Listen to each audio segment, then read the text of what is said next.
particulièrement appelé Cantou. Nous, notre secteur s'appelle l'Olivré. Du coup, le secteur de l'Olivré sur l'EHPAD de Charmes-sur-Rhône. Du coup, c'est une petite unité qui comprend 14 résidents. Ces résidents sont plus ou moins atteints de maladies d'Alzheimer à un stade plus ou moins élevé et avancé. C'est des résidents qu'on accompagne tout au long de la journée, du matin jusqu'au soir.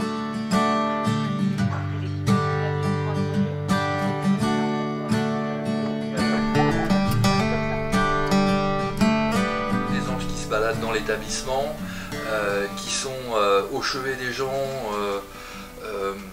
dans toutes les situations de dépendance, parce que la particularité quand même de la gérontologie, c'est un cumul finalement des soucis. Ce cumul des soucis, c'est les polypathologies, évidemment, du grand âge, hein, plus on avance en âge et plus on a des soucis de santé, les troubles cognitifs, les soucis avec la famille aussi qui peuvent se poser. Souvent les gens arrivent à un grand âge et ils perdent leurs enfants. Il peut y avoir, c'est un peu la facture à régler aussi au niveau des familles, souvent il y a des problématiques qui se posent qui sont extrêmement importantes. Enfin, tout cela est extrêmement cumulatif. Ça veut dire aussi que le personnel qui est à l'intérieur de ces établissements, il va forcément être impacté par les problématiques qui sont en lien avec les résidents. Et quand je dis que c'est des anges, ça veut dire qu'il faut quand même une certaine abnégation pour pouvoir accepter à la fois d'avoir des soucis à l'intérieur de l'établissement avec les résidents et à l'extérieur. Donc à la Mutualité Française Ardèche-Drôme, nous avons eu une formation qui a formé des aides-soignantes et des infirmières. Elles sont référentes bientraitance. Donc leur rôle est au sein des établissements et aussi dans les services de soins infirmiers à domicile de la mutualité, d'intervenir auprès des équipes pour les alerter, les informer sur la pratique de la bientraitance. Alors quand on parle de bientraitance, on voit tout de suite maltraitance. C'est pas forcément le cas tout de suite, c'est maltraitance, les gros soucis de maltraitance. Donc si ça peut arriver, c'est pas la généralité. Nous, on travaille beaucoup sur la non-infantilisation des résidents. Donc ça peut être les petits mots doux qui sont toujours dits parce qu'elles accompagnent les résidents et donc il y a des liens qui se créent, mais voilà, dire bonjour mademoiselle, bonjour, sauf évidemment si c'est des demoiselles, bonjour ma belle, tout ça, on bascule dans la maltraitance verbale et on les infantilise. Donc on fait très attention à ça. Les référents de bientraitance peuvent intervenir auprès des équipes pour ça, pour donner des exemples et faire que ça ne se reproduise pas, frapper à la porte de chez un résident et ne pas attendre qu'ils répondent qu'on entre, parce que c'est leur lieu de vie, ils sont chez eux, on est dans la maltraitance. Donc voilà, nous on travaille sur tout ça, on y fait très attention. Merci. On est fait pour ça ou pas, hein. Oui, ça se passe humainement. Ouais. Moi j'ai plein d'amis, ils me disent, mais ils me disent tous, mais moi je pourrais pas. Après voilà, moi je suis comme ça, c'est mon caractère. Et voilà. Et ça fait combien de temps? Ça fait 2 ans et demi. 2 ans et demi. Contrairement à ça. Là, vous avez accompagné les vivants. Voilà. Longtemps. Et quand j'ai eu fini l'enseignement, je me suis fait un devoir de faire une formation pour les soins palliatifs parce que quand j'ai fait la classe, j'ai toujours suivi les sessions de psychologie et tout ça. Et donc pour moi, c'était important de faire cette formation. Oui. Et cette formation a duré 1 an, au rythme d'une fois par semaine, d'une journée par semaine. Une formation à l'accompagnement en fin de vie. À la fin de vie. Donc pour moi maintenant, la fin de vie, en EHPAD, c'est une étape de la vie. Voilà, c'est une période normale de la vie. Bon, c'est la fin, donc c'est peut-être triste parce qu'il y a une perte derrière. Mais en tout cas, pour moi, c'est une période sereine. Et donc, maintenant, moi, en tant que manager, qu'est-ce que je fais pour que les fins de vie se passent le mieux? Le mieux, pour moi, c'est sereinement. Parce qu'après, c'est l'histoire de chacun. Donc, la fin de vie, c'est quelque chose de vraiment très intime. Chez une personne A, B, C, dans les mêmes conditions, elle ne sera pas vécue de la même façon. Donc, on s'adapte en permanence. Donc, moi, le mot majeur pour moi, c'est s'adapter, écouter, prendre son temps. À prendre son temps, on gagne son temps. Parce que si on se précipite tout le temps, personne n'est content.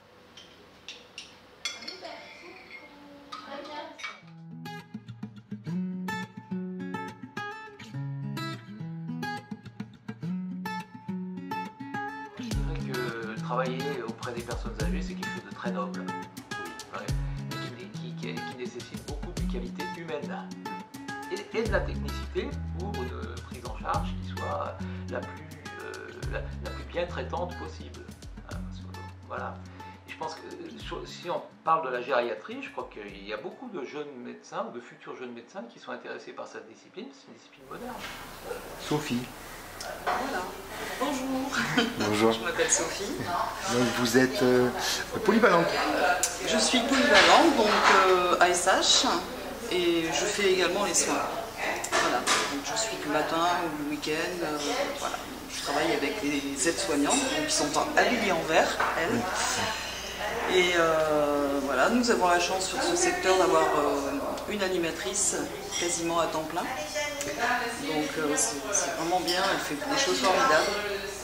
Et nous avons donc Sophie, une bénévole, qui vient nous aider tous les jeudis pour la prise des repas. Voilà. Donc c'est un secteur particulier là. C'est un secteur protégé. Voilà. Donc, où on doit aider les gens qui sont en zone dépendante. Voilà. Pas faire à leur place, mais voilà, essayer de motiver, d'amorcer des gestes. Voilà. Merci. Les différents corps de métier dans un EHPAD, que font-ils et qui sont-ils? Alors, il y a effectivement plusieurs corps de métier. Il y a la partie soins, la partie hôtellerie-restauration et la partie prendre soin qui est l'animation. Sur la partie soins, ici nous avons 6 infirmières, donc leur fonction, c'est bien évidemment une fonction de soins de type s'occuper des pansements, la distribution des médicaments, mais aussi des massages, tout ce qui est administratif pour les hospitalisations, les rendez-vous chez des spécialistes, les relations avec les familles qui sont également importants pour rendre compte à un moment donné de la situation de santé du résident. Voilà, ici pour 107 résidents, on a 6 infirmières, donc en général 2 le matin, 2 le soir, et puis certaines aussi qui tournent l'après-midi, donc c'est pas beaucoup. C'est pareil, c'est des gens qui sont extrêmement dévoués. Souvent je les vois, elles prennent pas de pause parce qu'elles n'ont pas fini leur boulot et que voilà, et qu'elles aimeraient en plus être au plus près des résidents, passer du temps avec eux, etc. Et c'est souvent assez compliqué. Donc voilà, elles consacrent quand même beaucoup de temps auprès de voilà. Et puis elles rendent compte auprès des médecins, puisqu'il y a les médecins qui viennent, les médecins traitants qui viennent. Donc elles les accompagnent dans leur visite, elles suivent un peu les préconisations des médecins. Elles travaillent sur informatique aussi avec un logiciel de soins où elles ont une traçabilité de travail.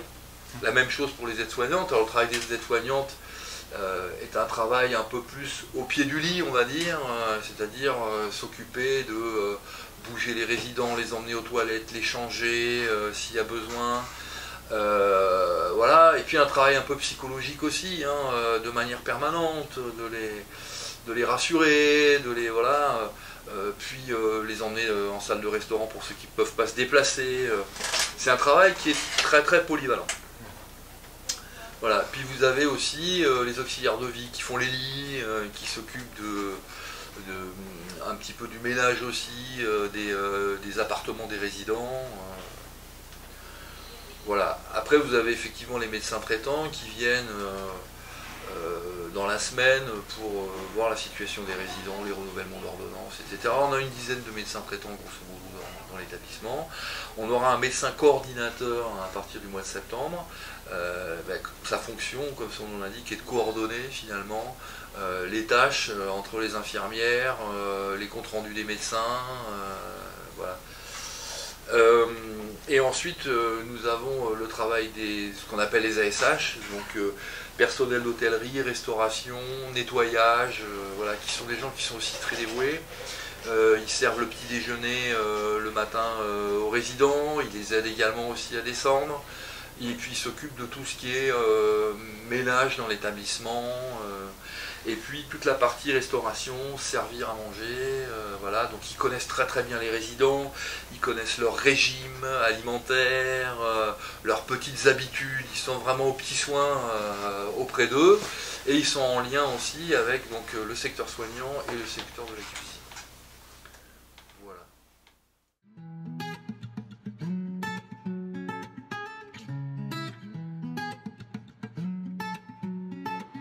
Madame. Donc je m'appelle Cathy. Donc dans le cadre des travailleuses familiales, donc Sœur Odette nous a aidés depuis 1986 et ça pendant de nombreuses années pour s'occuper de notre petit garçon handicapé. Et donc nous sommes toujours restés en contact et nous venons donc la voir ici en Ardèche. Nous habitons la Savoie maintenant et donc on lui rend des petites visites, des petits coups de téléphone. C'est le minimum qu'on peut. Oui, hélas je suis veuve depuis 25 ans, mais j'ai 3 enfants, 2 garçons et une fille, et donc 2 à la retraite et une qui est comptable dans une entreprise de transport. Et ils viennent ici vous voir? Et ils viennent souvent me voir, ou au téléphone de me voir. Je suis contente parce que j'ai très souvent leur visite. Parce que l'établissement est tout près de l'endroit où vous viviez, où ils vivent aussi. Ah oui, je suis d'un petit village à 7 km là. Et les familles, elles sont pas là tous les jours, mais finalement c'est vous Alors, qui prenez ce relais. Il ne faut pas qu'on ait non plus trop de proximité avec eux. Oui, bien sûr. Mais oui, on est proche d'eux de toute manière. On est dans un petit établissement et ça implique que quelque part, la famille, ça devient un peu légende du lieu, quoi. Voilà. Tout à fait, oui. Voilà. J'ai l'impression que j'ai eu en parlant avec Steven. Mais n'empêche que les familles, évidemment, elles sont là et cette relation aux familles, ça fait partie du travail. Voilà, ça fait partie en fait de la vie de l'établissement. Il faut savoir que sur les 18 résidents qui sont sur la structure, j'en ai 17 qui sont du terroir, je dirais. Ils sont d'Alba, d'Alvinière, qui est un petit village qui est juste à côté. C'est souvent des familles d'agriculteurs. Et donc la famille est très présente. C'est des enfants qui ont fait la démarche, donc avec les parents, bien sûr, parce qu'ils connaissaient la résidence aussi, parce qu'ils sont d'ici. De fait, donc, le lien est fort. C'est-à-dire que quand un résident a des soucis de sommeil, j'ai une petite anecdote là-dessus, j'ai une dame, et elle a un tout petit réveil. Alors c'est un petit réveil, peut-être c'est un souvenir d'enfance, ou je sais pas, ou de sa vie. Et donc elle se lève 4-5 fois par nuit, et elle demande toujours l'heure. Donc des fois elle est habillée, elle attend l'infirmière, elle se trompe parce qu'elle n'y voit pas bien. Donc du coup, je prends en relation avec la famille, je les appelle, et donc ça se passe bien. Donc là, ils ont acheté un réveil plus gros, bon, il faudra encore plus gros d'ailleurs, mais bon. Donc il y a une relation, je dirais, au cas par cas et au jour par jour, ou même à l'heure par l'heure. Je veux dire, c'est un lien qui est là, qui existe, et on existe aussi grâce à ce lien. Parce que, comme j'ai dit, on est un lieu de vie, donc ça veut dire un lieu de vie, ça veut dire avec... la famille, on ne coupe pas les ponts avec ce qui a été avant et ça continue. Voilà. Ça continue jusqu'à devoir négocier avec la dame parce que le gros réveil, elle ne voulait pas. Ben non. Alors justement, la famille m'a dit, voilà, j'ai vu donc son fils, son beau-fils aujourd'hui, comme par hasard, ce matin. Et de fait, j'ai dit, le réveil, je dis, mais par contre, regardez, il n'est pas très gros. Il m'a dit, mais elle veut pas plus gros. Donc du coup, voilà. Mais bon, la relation est là et ça continue et on ira plus loin s'il faut. Voilà. À travers de petites...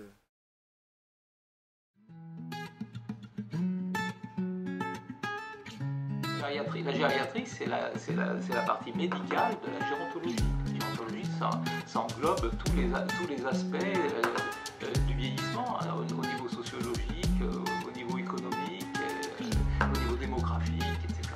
C'est de l'anthropologie, quoi. Voilà. Donc la spécificité de la gériatrie, c'est une discipline qui est récente. Oui. Il y a une quarantaine d'années.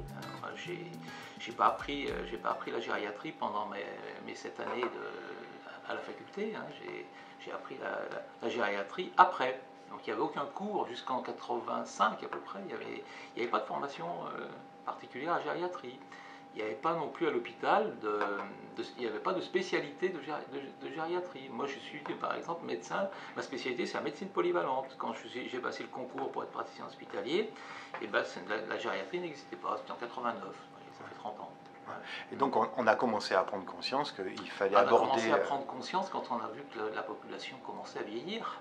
Oui, et qu'on ne pouvait pas aborder le corps vieillissant. Effectivement, on a commencé à soigner les très âgés, et puis petit à petit, la gériatrie s'est intéressée à la prévention du vieillissement.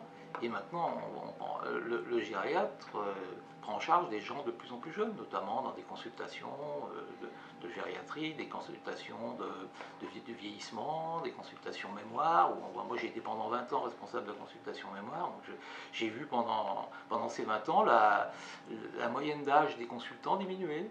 Hein, parce que, voilà, et donc avant, la gériatrie, c'était une discipline qui avait une mauvaise presse, hein, mes collègues spécialistes me disaient, mais qu'est-ce que tu as à faire avec ces petits vieux, quoi, alors qu'il y a énormément à faire avec ces gens-là. Alors qu'il y a une noblesse de cette activité. Bien sûr, c'est une discipline, c'est pas une discipline d'organes, hein, c'est une discipline qui est une discipline, comment vous dire, très globale. Qui est très globale, hein, on appelle ça biopsychosocial. Donc on s'occupe du somatique, on s'occupe du psychologique, et puis on s'occupe de tout l'aspect social, hein, de la perte d'autonomie, de l'entrée en dépendance. C'est une discipline aussi qui prend enfin holistique, hein, je veux dire, qui prend en charge tout le système qui est autour du patient, que ce soit le système familial, le système soignant. Hein, donc c'est vraiment une prise en charge totale. Hein, voilà. Donc c'est une systémique, comme on dit. Et là, ça c'est un terme qu'on utilise beaucoup en psychiatrie, mais je pense que ça s'applique très bien à la gériatrie. L'accompagnement, il ne concerne plus une seule personne, mais plusieurs. Donc, est-ce que vous avez eu le sentiment parfois d'aider des familles entières? Oui.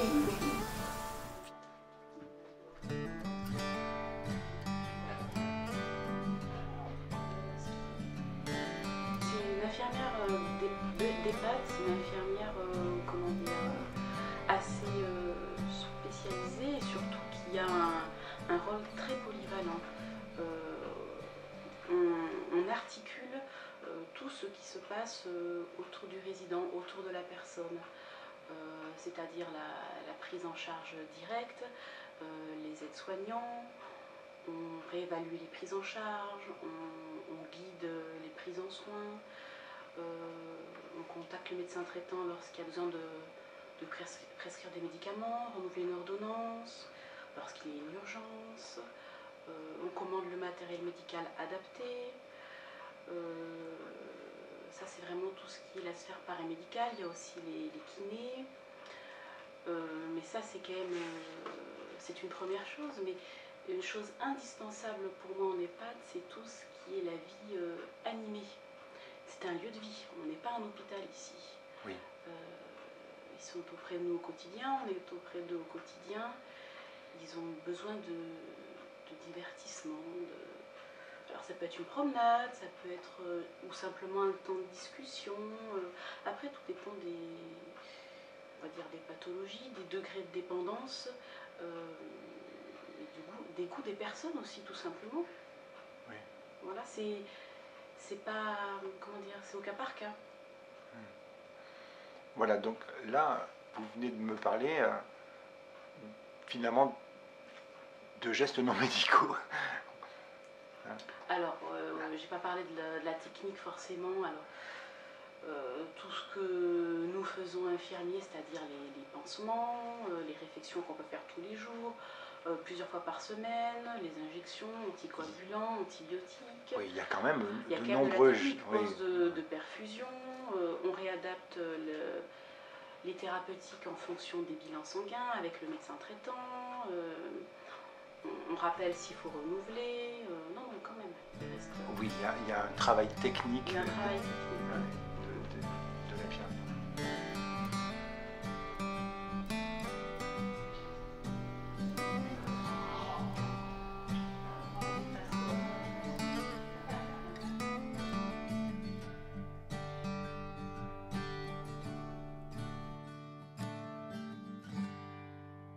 Nous avons une relève qui est prévue tous les jours, de 13h30 à 14h, une demi-heure pour 107 résidents. Donc de ce fait, on s'est organisé pour travailler avec les transmissions ciblées. Donc nous ciblons les problématiques des résidents chaque jour. Le lundi particulièrement, on reprend toutes les transmissions ciblées qui sont en cours pour voir si nous pouvons clôturer, s'il y a des actions qui ont été mises en route, si d'autres actions doivent être mises en route, pour faire le point sur toutes les transmissions en route à ce moment-là. Et donc tous les jours, la relève, transmission ciblée, le problème du jour. Il y a un problème de santé, on décrit quel est ce problème de santé, quelles actions ont été mises en route, donc ça peut être appeler le médecin, sinon sans avoir forcément un avis médical, ça peut être mettre en route une crème, une pommade, peu importe. Donc l'action est mise en place et donc on doit avoir des résultats. Quand le résultat est là, ça doit être aussi inscrit. La transmission est clôturée et elle évacue donc de la liste. Voilà, de la liste du plan de soins informatisé qui concerne les résidents.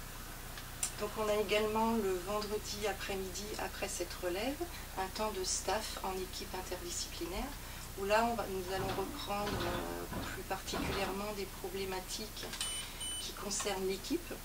Donc ça peut être également une problématique concernant un résident, un accompagnement difficile, donc on en discute. La psychologue est présente aussi à toutes les relèves et à ce temps de staff. On parle aussi d'organisation, on peut faire un peu de bien-traitance également. Voilà, le staff c'est plus au niveau du prendre soin.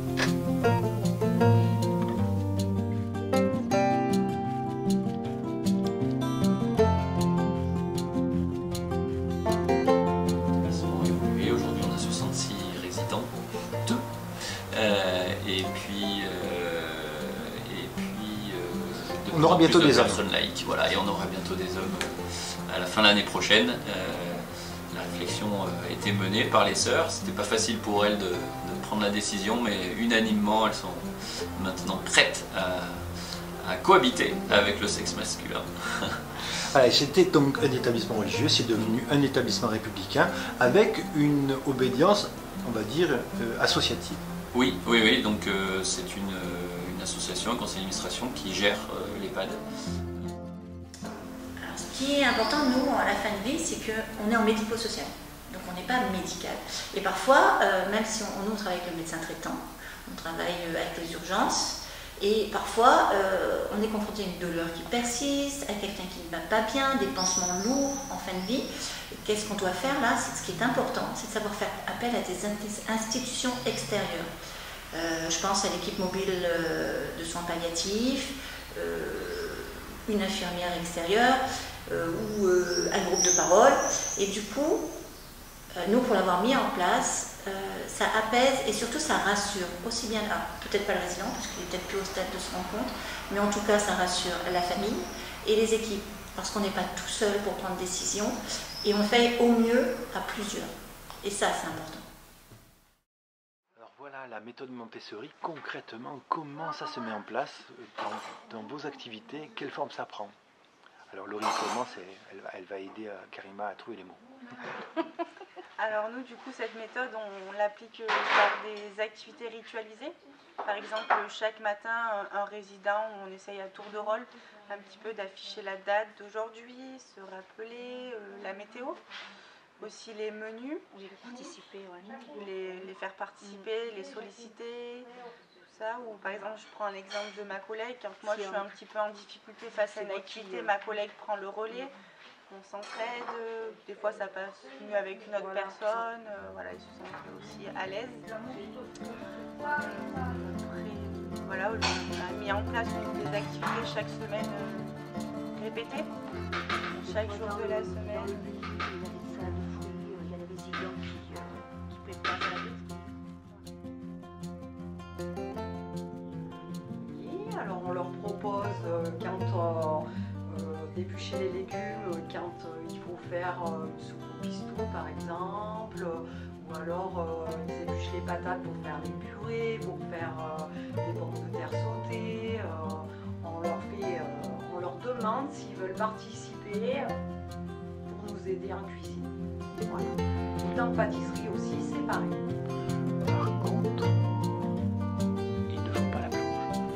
Non, ils ne font pas la plonge parce qu'ils ne peuvent pas rentrer en plonge à cause de la sécurité. Il faut des chaussures exprès pour qu'ils ne glissent pas, parce que comme c'est mouillé par terre, ils peuvent se blesser et puis en plus la plonge, c'est pas ce qu'il y a de plus passionnant. Donc, Pour cela, on a misé depuis maintenant 3-4 ans sur une philosophie d'accompagnement à partir des préceptes de Montessori.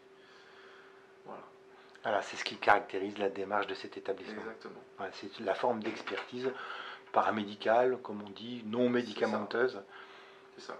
C'est vraiment, pour rebondir sur le non médicamenteux, c'est vraiment d'utiliser aujourd'hui des médicaments que lorsque c'est nécessaire pour accompagner les résidents, mais que ça ne soit pas une réponse systématique à un état de santé qui peut être, on va dire, inopiné parce qu'il y a un problème psychologique, à un moment donné on n'est pas bien, donc on ne va pas répondre systématiquement par une solution médicamenteuse, mais plus par de l'accompagnement humain, par réfléchir en impliquant le résident, la famille, son référent terrain et l'ensemble des équipes. Et vraiment, l'intérêt de la méthode Montessori, c'est que ça implique à la fois les personnes au niveau administratif, comme les soignants sur le terrain, les cuisines, la famille, c'est vraiment un collectif qui travaille ensemble, le résident qui est au cœur de tout ça et qui lui aussi nous oriente sur ses envies et ses besoins pour justement éviter d'avoir des recours à des médicaments qui peut être une solution un peu plus facile. Mais sur du long terme, vraiment la méthode Montessori, on s'y retrouve parce que le résident préserve et réacquiert de l'autonomie réellement. Et surtout, l'important, c'est qu'on garde une utilité sociale.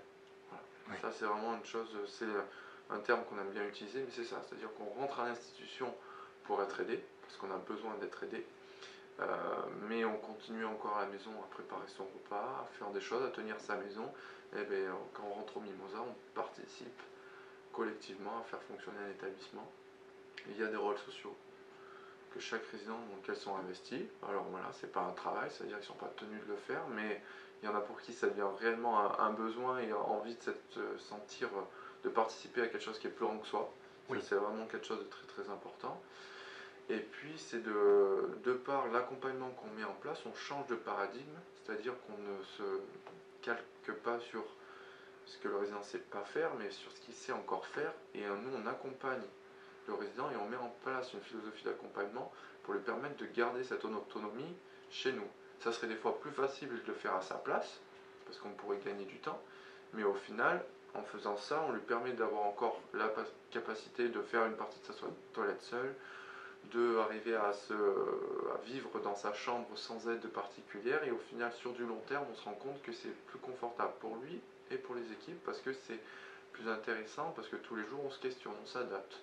On n'est pas dans l'automatisation, on est vraiment dans la relation humaine, et une personne humaine est différente chaque jour, et ça oblige à questionner son autonomie au travail, et du coup c'est un vrai partenariat entre les résidents et les équipes sur le terrain. Voilà. Si je pouvais détailler un peu les choses. C'est formidable.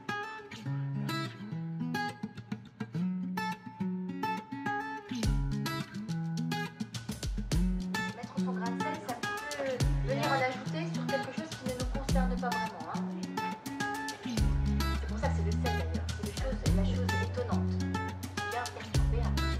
À ce propos, qu'est-ce qu'on mange à midi, par exemple?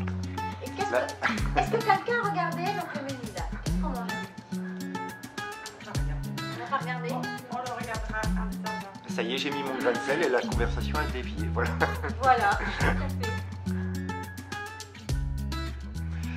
Bien. Alors, donc, en quoi consiste le travail d'une psychologue dans un EHPAD? Pourquoi est-ce qu'on a besoin d'une psychologue dans un EHPAD? Alors, on a besoin d'une psychologue en EHPAD, puisque l'arrivée en EHPAD, c'est déjà quelque chose de... c'est un grand bouleversement. Hein. Toute la vie, on s'occupe à constituer notre vie, à gravir des échelons, à acquérir des choses, et puis la vie, ce faisant, nous sommes dépossédés des choses, de ce qu'on construit, de nos relations également. On va perdre le conjoint, on va perdre les rôles sociaux, on va être à la retraite, on va vieillir, on va être trahi par notre propre corps, qui jusque-là était un fidèle compagnon. Voilà, et tout ce délite. Oui, voilà, tout se délite. Tout ce qui jusqu'alors nous maintenait en vie, se détache peu à peu de nous. Donc là, l'entrée en EHPAD, c'est fondamentalement un bouleversement, fondamentalement. Donc la personne va quitter son domicile, donc faire le deuil de sa maison, faire le deuil de la personne autonome qu'elle était chez elle, et le deuil également de la vie individuelle, ou familiale, hein, pour se retrouver donc en communauté, avec d'autres personnes qui ont d'autres histoires, qui n'ont pas les mêmes façons que nous de penser, d'agir. Dans une institution, il faut se plier aux règles d'institution, il faut se lever à telle heure puisque les repas sont servis à telle heure, manger à telle heure pour être avec les résidents puisque le service est à cette heure précise, etc. Donc moi j'accompagne donc les résidents dès leur arrivée, ensuite au travers de leur tracas du quotidien, plus ou moins aigus, hein, plus ou moins difficiles à vivre, dans les maladies aiguës, dans les maladies chroniques, dans l'avancée en âge, pas toujours la fin de vie, hein, puisqu'il y en a qui sont parfois 10 ans ici. Hein. La fin de vie également, bien sûr. Donc j'accompagne le résident, donc en accompagnement psychologique, en soutien. Je fais également les évaluations neuropsychologiques, et là j'essaie de mettre en place, donc avec le docteur Grand-Claude, gériatre et médecin coordinateur ici, les cadres de santé, on essaie de mettre au point des programmes qui permettent de faciliter la vie du résident.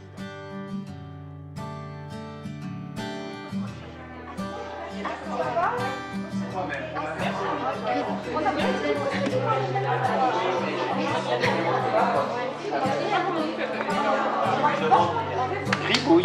Gribouille. Grib. Là, il cherche la nourriture. Gribouille. Grib, on rentre à la maison. On va rentrer à la maison. On rentre à la maison.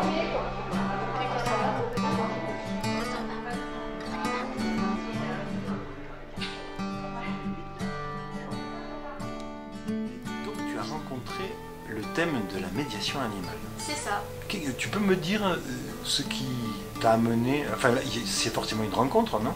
C'est une rencontre, oui. J'ai travaillé donc pendant mes 10 années de commerce avec mon chien dans ce magasin. Et j'ai remarqué que je parvenais à rentrer plus vite en contact avec les clients. Et voilà, je me suis intéressée à la zoothérapie, à la médiation animale. J'ai vu qu'il existait des formations et j'ai sauté le pas. Je me suis formée donc, pendant une année en médiation animale. Et voilà, et puis je me suis mise à mon compte, j'ai démarché divers publics fragilisés jusqu'à arriver ici en EHPAD. Donc tu es travailleur indépendant, mais en même temps ici, tu as un emploi partiel. C'est ça, d'animatrice. D'animatrice. Et tu te promènes avec notre camarade Youyou, voilà, qui est ici. Youyou. Youyou. Qui est ton partenaire en médiation animale. Voilà. Et en thérapie, on pourrait dire. C'est ça, oui, tout à fait. C'est une forme de thérapie alternative, non médicamenteuse. Alors, tu m'as quand même précisé que tu intervenais souvent au Cantou, c'est-à-dire dans la partie très dépendante, ça, oui. dédiée à la maladie d'Alzheimer. Voilà, donc comment se passe une séance, on pourrait dire, ou bien comment se passe ton passage? Tu peux me décrire un peu la situation? Avec les animaux ou dans les Avec les animaux, voilà. Donc voilà, tu viens avec Youyou par exemple? Je viens avec Youyou, voilà, simplement. Lui, il fait vraiment acte de présence. Hein. Il éveille, il stimule, il réconforte. Il engage souvent le dialogue avec des personnes avec qui j'ai du mal à rentrer en contact. Voilà, donc il est vraiment juste là pour réconforter et faire acte de présence. En dehors de ça, je fais des ateliers mémoire avec ces personnes, on fait des jeux de société, je fais de l'animation individuelle, puis il y a des grosses activités comme les anniversaires, les lotos, les incontournables, goûter festif aussi. Oui. Vous savez pourquoi il va? Il a trop chaud. Et Django. Django, il était d'accord pour venir ici. Est-ce qu'il était d'accord? Oui. Il est sage. Il est sage en tout cas. Ce qui est formidable, c'est qu'il puisse venir avec vous. Ah oui. Je ne crois pas que je serais venu. Si j'avais été m'en séparer, non, je ne serais pas venu.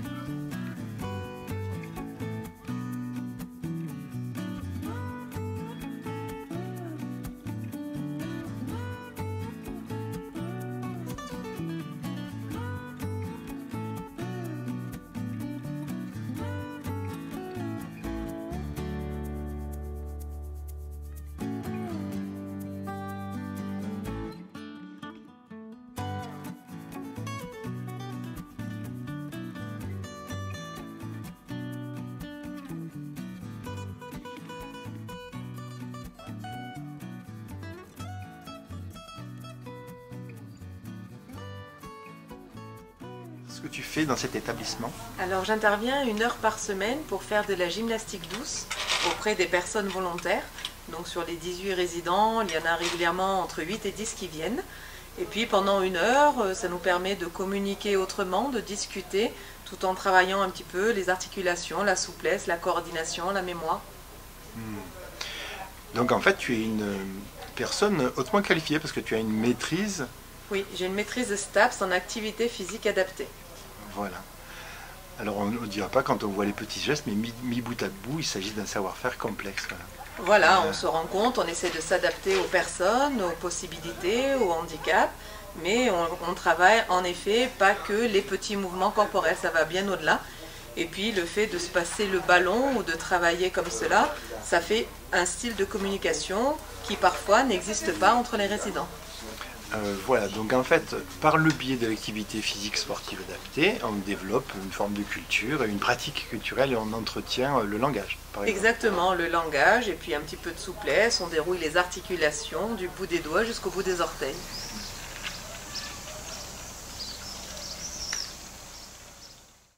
Donc c'est de plus en plus un domaine qui est reconnu comme quasiment une gestuelle médicale.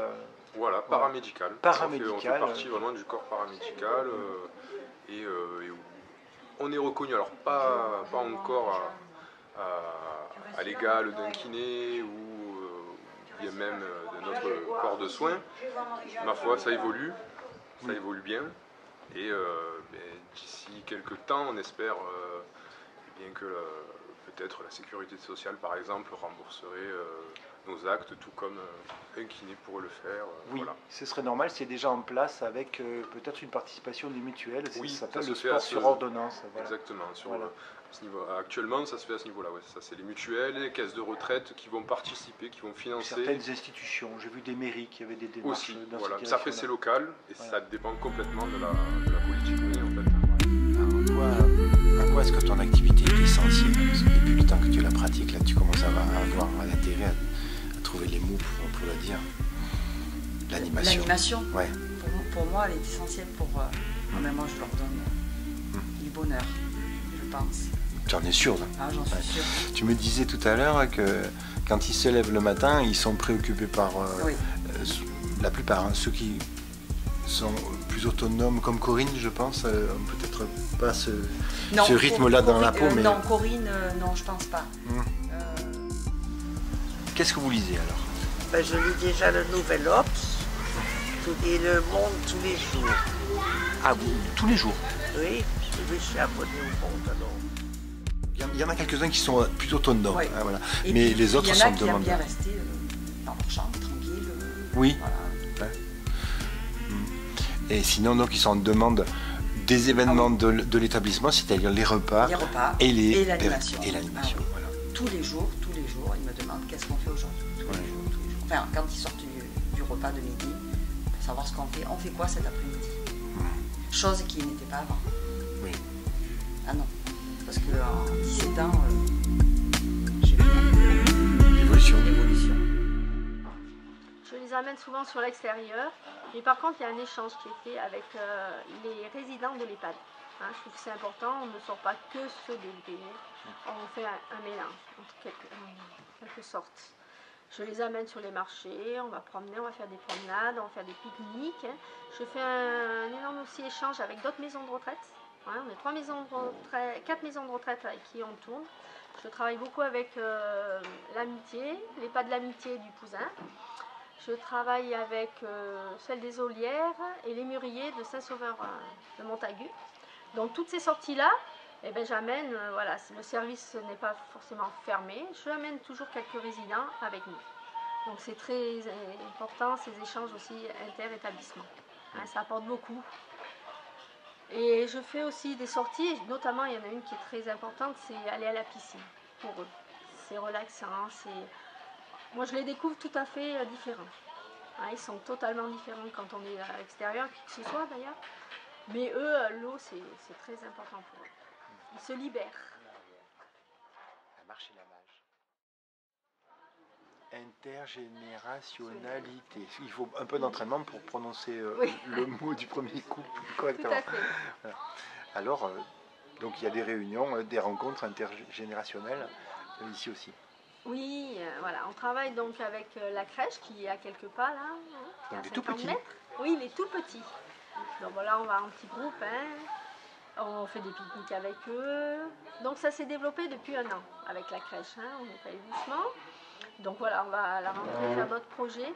Je pense qu'on va développer encore plus avec la crèche. Et on travaille aussi avec la MJC, hein, donc un âge différent. C'est bien aussi. Bon, ils viennent faire des spectacles, des choses comme ça. Et puis ne serait-ce que pour eux, la vie, les enfants. Les enfants, ils ont un sourire hein, qui arrive tout de suite, les yeux qui pétillent, il y a de la vie. Hein. Donc on va maintenir ça, la chasse aux œufs.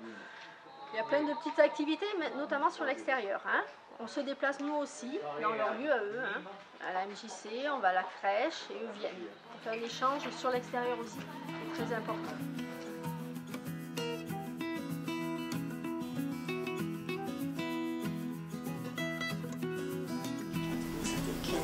Ça fait 15 ans. Oui, en tant qu'animatrice, mais aussi en tant que secrétaire. Donc, parce que j'ai 2 mi-temps sur les EHPAD et je ne connaissais rien à l'animation quand je suis entrée. Oui, depuis, tu as développé de nombreuses compétences. Voilà, oui, depuis l'expérience, quelques formations, on va dire, et puis surtout, j'ai appris sur le tas. Voilà, au contact des personnes âgées.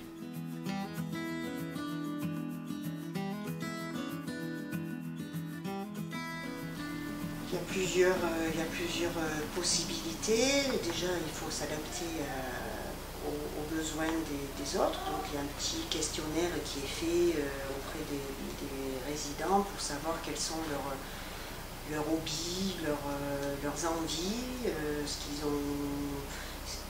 qu'ils ont fait par le passé comme activité. Est-ce que c'était des personnes qui regardaient beaucoup la télé, qui lisaient, qui faisaient du jardinage, les dames notamment, est-ce que vous aimiez beaucoup faire la cuisine par exemple, les chansons. Donc en fonction de tout ça, je propose des animations adaptées pour chacun. Bien sûr, il y en a qui plaisent, il y en a qui plaisent moins, et le public est différent à chaque fois. Donc essentiellement on fait des jeux de mémoire, des quiz musicaux, faire de la lecture du journal, lecture de contes. On dispose d'une bibliothèque, donc on peut leur prêter des livres écrits en gros caractères, donc qui sont adaptés à leur vue qui baisse vu leur âge. Je fais des anniversaires tous les mois, une fois par mois. Là, on chante ensemble autour d'un gâteau d'anniversaire. On fête les anniversaires des résidents qui sont nés dans le mois. On fait aussi un loto par mois. Ça revient régulièrement. On fait des ateliers pâtisserie, des promenades, des sorties, quelques petites sorties, soit en minibus, mais ça va rester dans la région, on va dire. Des dégustations de glace, de fromage, voilà, il y a plein de petites choses à mettre en place, qui sont mises en place, et puis des nouveautés. Voilà, on peut rencontrer des fois d'autres animateurs, d'autres EHPAD, et on se transmet nos idées. Je fais beaucoup d'ateliers créatifs, parce que voilà, c'est mon dada. Et puis j'aime beaucoup chanter aussi, donc voilà, c'est des choses que j'aime faire avec eux. Apprécie, je pense aussi. Je peux faire de l'animation individuelle, bien sûr, une discussion avec une personne. On dispose aussi d'une salle Snows-Hélène, l'établissement. Oui. Voilà, ça c'est intéressant aussi. C'est-à-dire destiné à la relaxation, voilà. Au bien-être. Oui, c'est ça. Donc, cette salle permet pour des personnes qui ne connaissent pas du tout, qui n'ont jamais connu, on va dire, de temps de relaxation, parce qu'ils avaient des métiers, on est en Ardèche, donc métiers du terroir, agricole, des commerçants qui n'ont jamais pris vraiment de temps pour eux. Donc je leur propose ce temps de relaxation, de bien-être, en proposant des effleurages de mains, de massage des pieds. Voilà, allongé sur un lit, sur un matelas à eau, avec des lumières, de la musique douce. Des huiles essentielles, diffusion de parfums. Et donc, ils ont appris à apprécier ces moments-là et à en redemander parce qu'ils ne connaissaient pas ça. Donc ça, c'est une découverte pour eux. Et c'est un moment d'échange où on est vraiment à deux personnes. Donc, voilà, ils ont vraiment l'impression qu'on s'occupe d'eux, que de eux. Et ça, ils apprécient énormément.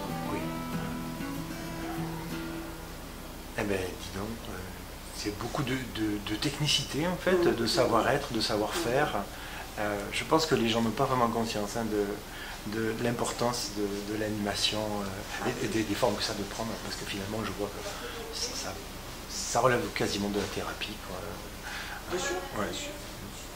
On n'a pas ce côté soignant, nous, en tant qu'animateur. Oui. On a vraiment ce côté, je dirais pas de complicité, mais oui, on est une personne à part entière en tant qu'animateur. On compte sur nous pour égayer la journée, pour proposer des choses. Moi, j'ai des personnes qui déjà, en début d'après-midi, disent il y a quoi aujourd'hui, qu'est-ce qu'on fait, c'est à quelle heure, je vous cherchais, vous étiez où, voilà. Donc on sent quand même qu'on a une importance, on a un rôle à jouer dans ces établissements. Tout le monde a un rôle à jouer, mais le rôle de l'animateur est aussi essentiel pour le résident.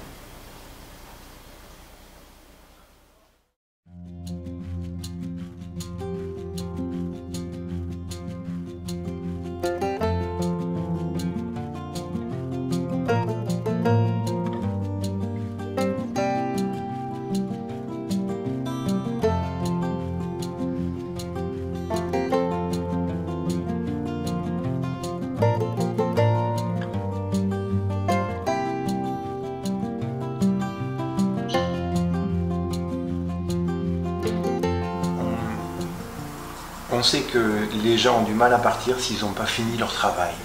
Est-ce que vous avez déjà constaté ça? Oui. Il y a ceux qui ont